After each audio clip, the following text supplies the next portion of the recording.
سلام دوستان، به کانال آینده روشن خوش آمدید. امروز ما با شما ادامه می دهیم آموزش مکالمه زبانی روسی را درس دهم. دوستان عزیز، موضوع درس امروزی ما خانواده ای من می باشد. моя семья. Катя, вот фотография. Это наша семья. Это мой папа. Он инженер. Вот фотография. Это наша семья. Это мой папа. Он инженер. أنا یک عکس. این عائله ماست. این پدر من است. وی انژینر است. Подруга. Где он работает? Где он работает? در کجا وی کار میکند؟ Катя. Он работает на заводе. А вот мама. Она работает в больнице врачом. Это вы знаете. Он работает на заводе. А вот мама. Она работает в больнице врачом. Это вы знаете. وی در زواد کار میکند و این مادر من است. وی در بیمارخانه دکتر شده کار میکند. این را شما میدانید. Подруга. Да, это мне известно. А это кто? Да, это мне известно. А это кто? بله، من این را میدانم. این کیست؟ Катя.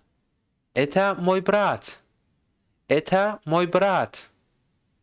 این برادر من است. Подруга.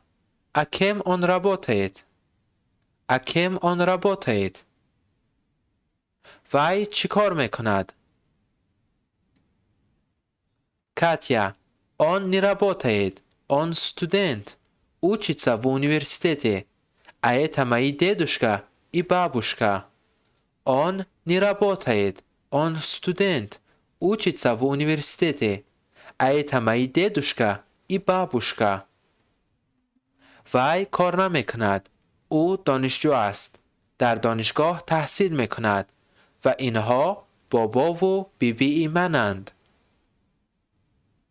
Подруга. Они очень красивая пара. Они очень красивая пара. آنها یک جفت خیلی زیبا هستند. Катя. Спасибо. Спасибо. تشکر. Подруга. А это кто? А это кто? این کیست؟ Катя.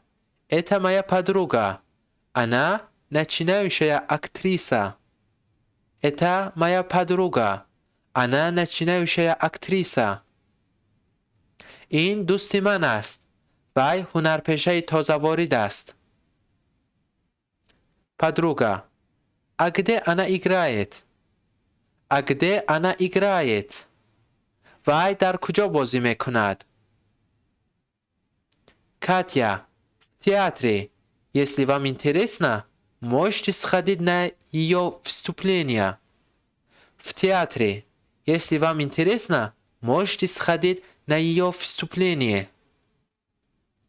در تئاتر. اگر شوق داشته باشید، می توانید به نمایش او روید.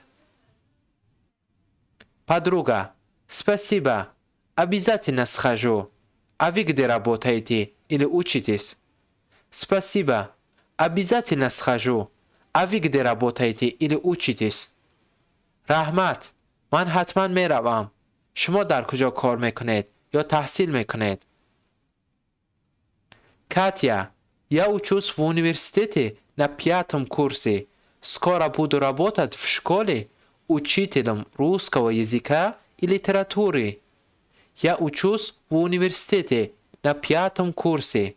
Скоро буду работать в школе учителем русского языка и литературы. من دانشجوی سال 5 دانشگاه هستم و نزدیکی در مکتب معلم زبان و ادبیات روسی شده کار میکنم. دوستان عزیز، از تماشا کردن شما منت داریم.